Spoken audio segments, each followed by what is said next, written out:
તારીખ 3 ડિસેમ્બર 2005 કલકત્તામાં સત્સંગ સભામાં થયેલી પ્રશ્નોત્તરીમાં પરમ પૂજ્ય પ્રમુખ સ્વામી મહારાજે આપેલો લાભ. સ્વામી બાપા, અમારે ગ્રહસ્થને અનેક વિટંબણા હોય, કોઈના લગ્ન, કોઈના મરણ અને નાની મોટી પાર્ટીઓમાં જવાનું હોય, ત્યારે સત્સંગ સભામાં કે સત્સંગ પ્રવૃત્તિમાં પૂરતો સમય આપી શકતા નથી, તો શું સમજણ રાખવી જોઈએ? વાહ, રશ્મિભાઈ શેઠ બોલ્યા છે. આ બધા પ્રશ્નો તમારો છે એનો ઉત્તર ડોક્ટર્સે અત્યાર સુધી આપ્યો છે. એ વાત એમને કરી છે એને બરોબર દઢ થશે તો બધા પ્રશ્નોનું નિરાકરણ થશે. પણ જ્યાં સુધી દેહ ભાવ છે એટલે બધા પ્રશ્નો થવાના. પ્રશ્નો છે દેહ ભાવ છે ને, આપણે બધું સમજીએ છીએ, જાણીએ છીએ, સત્સંગ કરીએ છીએ, બધું કરીએ છીએ, પણ એ હજુ ટળ્યું નથી ત્યાં સુધી આ પ્રશ્નો રહેવાના. જ્યાં સુધી દેહને હું કરી માનશે ત્યાં સુધી આ બધું થવાનું. બધું વ્યવહાર ને સંસાર બીજું ત્રીજું જાણીએ છીએ છતાં નથી થતું કે સત્સંગ સારું છે અને બધું કરવાનું સારું છે, પણ હજુ વ્યવહારમાં પડ્યો છે, એ નીકળ્યો નથી. એટલે ત્યાં જવું પડે, કરવું પડે, આ છે તે છે. જો આ વસ્તુ સમજાઈ હોય તો એ થાય છે ને આ થાય છે.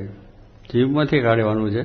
દેહથી વ્યવહાર કરો. ગુણાસ્વામી કહ્યું દેહથી બધા વ્યવહાર કરો, પણ જીવમાં ભગવાનને સંત બે રાખો, એને ના મૂકો, તો બધા પ્રશ્નો નિરાકરણ થઈ જાય.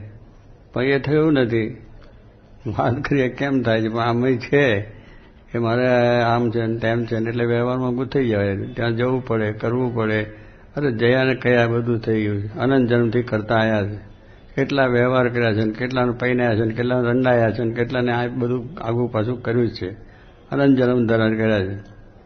તો એમાંથી કઈ શાંતિ થઈ ખરી? પણ જાણીએ કે એમાં શાંતિ નથી તો પાછા માથું તો મારીએ છીએ. પછી શાંતિ કેમ ના થાય? વ્યવહારમાં કરવો પડે એવું શું કરો? વ્યવહારની વસ્તુ તો મારે કે દેહે વ્યવહાર કરો. જનક રાજા છે, દેહે વ્યવહાર કર્યો છે. અમરીશ રાજાએ કર્યો છે. દાદા ખાચરે કર્યો છે. પર્વત ખેડૂત હતા એમને કર્યો છે. મોગરોના શેઠ તમારા વેપારી હતા, એને વેપાર કર્યો છે બધું. પણ એ બધું કરતા, પણ વેપાર કરતા કરતા શું લખે? સ્વામિનારાયણને લેખે. એટલે ભાઈ એનું નામ તો લખો, કંઈક આવે પાછું નકર જશે. પણ કહેવાનું છે કે એમને શ્રદ્ધા છે ભગવાન બધું મારું સારું કરશે, તો એમને કંઈ નથી. વ્યવહાર સંસારનું બીજું ત્રીજું કંઈ નહીં, ભગવાન ભજવાન કરવું છે. એટલે આપણને હજુ એમ થયા કરે છે આવું કરી લઉં, આવું કરી લઉં, રાજી કરી લઉં. સંસાર વ્યવહારમાં કોઈ રાજી થાય એવું છે નહીં. પણ વ્યવહાર છે કરવાનો. સ્વામીએ કહ્યું, ના નથી કહ્યું કે દેહને વ્યવહાર કરો, પણ જીવમાં ભગવાનને સંતનું પ્રાધાન્ય થશે. એમનો ડૉક્ટર સાહેબ તમે વિચાર એક પેલો રાખો, મહારાજ સ્વામીને બીજો. આપણે બીજા વિચારોમાં પડી જઈએ, પછી મારે જવું પડ્યું. અરે જવું પડ્યું શું કે આપણે કંઈ એવું છે કે ના જઈએ તો કંઈક એનું એ થઈ જવાનું. ભગવાનના મંદિરે ના જઈએ તો ચાલે, પણ પેલામાં જવું પડે. એટલે એ ક્યાંથી જ્ઞાન આવ્યું? એમાં જવું પડે એવું કોને કહ્યું છે? જરા ખોટું લાગે બીજું બોલાય, બીજું શું કરવાના છે? પણ ભગવાનને ખોટું નહીં લાગે એટલું તો વિચાર કરવું છે કે મારે ભગવાનને રાજી કરવા છે. તો કથામાં મારે નહીં જો ભગવાનને ખોટું લાગશે કે નહીં લાગે? સુધીર શેઠ લાગે કે ના લાગે? તમે જો તમારા સસરાને નટુબેન ઘરે ના જાઓ કેવું લાગે? નટુબેન ત્યાં ના જાઓ, નટુબેન ખોટું લાગે. મારો જમાઈ મારી પાસે ના આવ્યો, લ્યો એમને ખોટું લાગ્યું. પણ એવું ભગવાનને માટે જો થાય, સસરાને રાજી કરવા છે, સસરાને જમીન રાજી કરવા છે, એ બધું છે, તો ભગવાનને રાજી કરવા, સંતને રાજી કરવા એવું જીવમાં હોય તો બધું મૂકીને જવાય. શું કરવાનું? એ થાય ને એ થાય. જય છે કરી પછી ત્યાં જઈને 2 કલાક અમથા બેહી રહીએ. સસરાને બે જમાઈ વાતો કરે કે તારે કેમ છે ને તારે કેમ, બે હારા છે ને બે ખરેખરા છે. પણ કહેવાનું શું છે કે અહીંયા કલાક કાઢે અને ભગવાનને મંદિર જાત લટકવાનું. જય સ્વામી લો.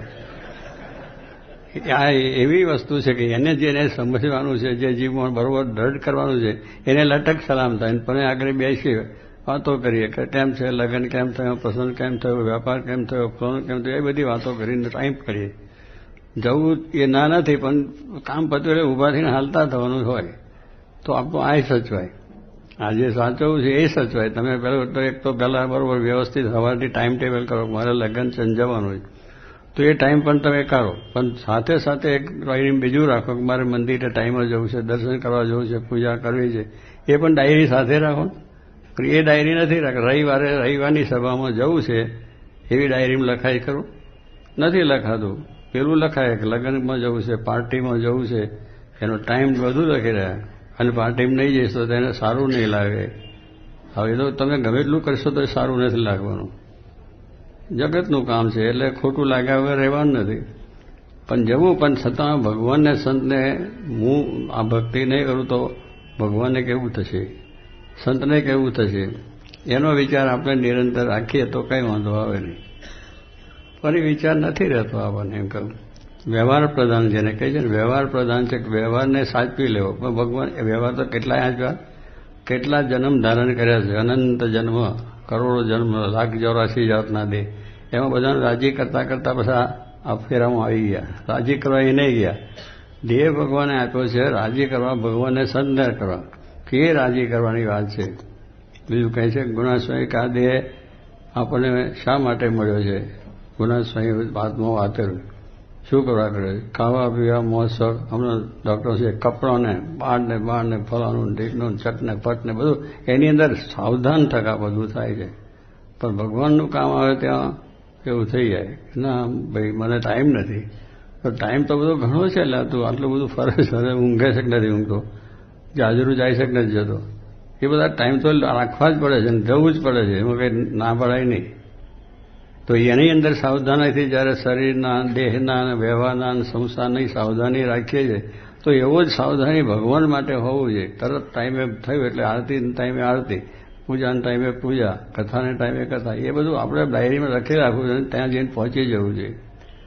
તો પછી આપણને વાંધો આવે નહીં. વ્યવહાર છે કરવો પડે. સ્વામી લ્યો, સ્વામી આગળ કહ્યું તમારે વ્યવહાર કરવો પડે, કયા સ્વામી ના પાડે કરો ને, પણ ભગવાનને સંત પહેલાં રાખો. વ્યવહાર પ્રધાન નહીં, સત્સંગ પ્રધાન કરો. એ પ્રધાન હશે તો કશું આડું આવવાનું નથી. અને છે જ ત્યારે આપણે એટલી વસ્તુ સમજીએ કે આપણે ભગવાનને રાજી કરવા છે તો વ્યવહાર આડો નથી. એનો ટાઈમ ગોઠવો તમે, એટલે તમારે બેય સચવા છે અને બેય થશે.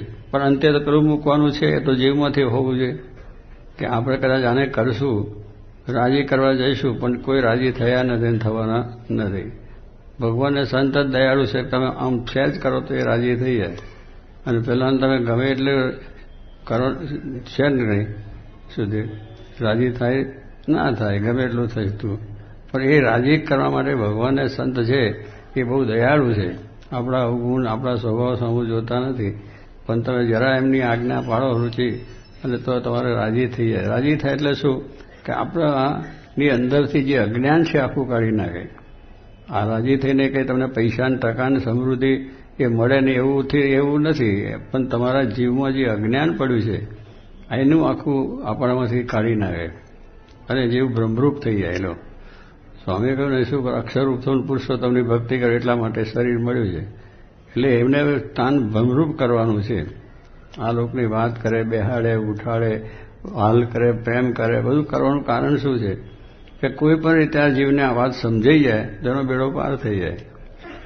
કોઈ પણ વાત એટલે ભગવાનની વાત, પૈસાની ને બંગલાની ને મોટરની વાત નહીં, એ તો પડી જ છે જીવમાં, કાઢવાની છે. એને તો પડેલું અનંત પડ્યું છે, એટલે જ આપણે ગોથા ખાઈએ છીએ.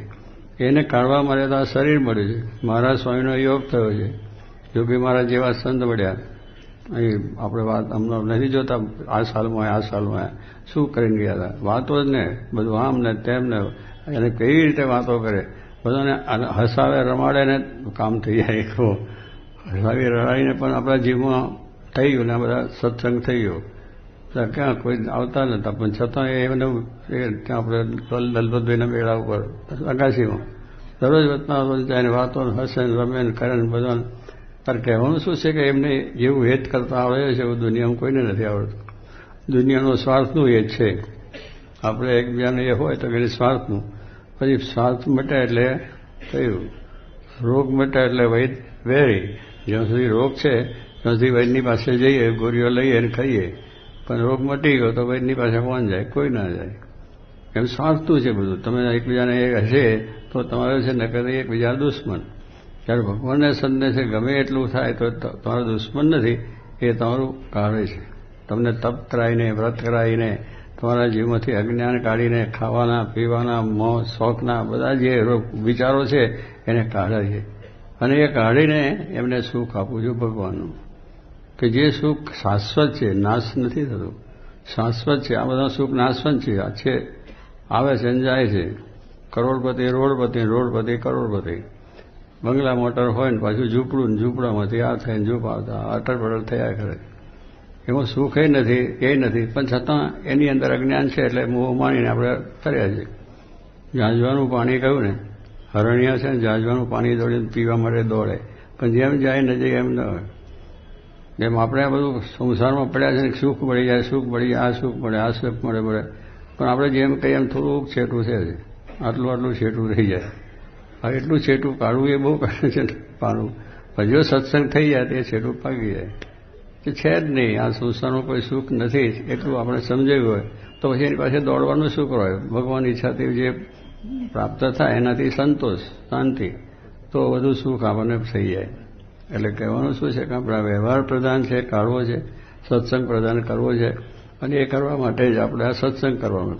તો સત્સંગને જો પ્રધાન હશે તો વ્યવહારની અંદર ઓછું જવાય, ના જવાય કે જવાય તો એ કોઈ વાંધો નથી.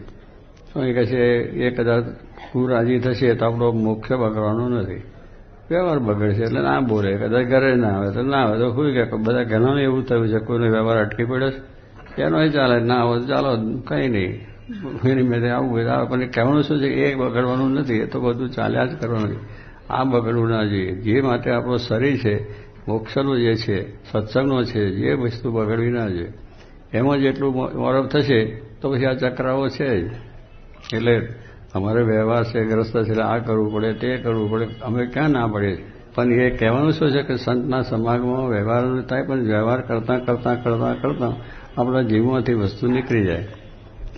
અંત સમયે ભગવાન આપણને દર્શન આપીને કામ થઈ જાય. કારણ એ પોતાનું બિરદ છે કે આપણને મારા જે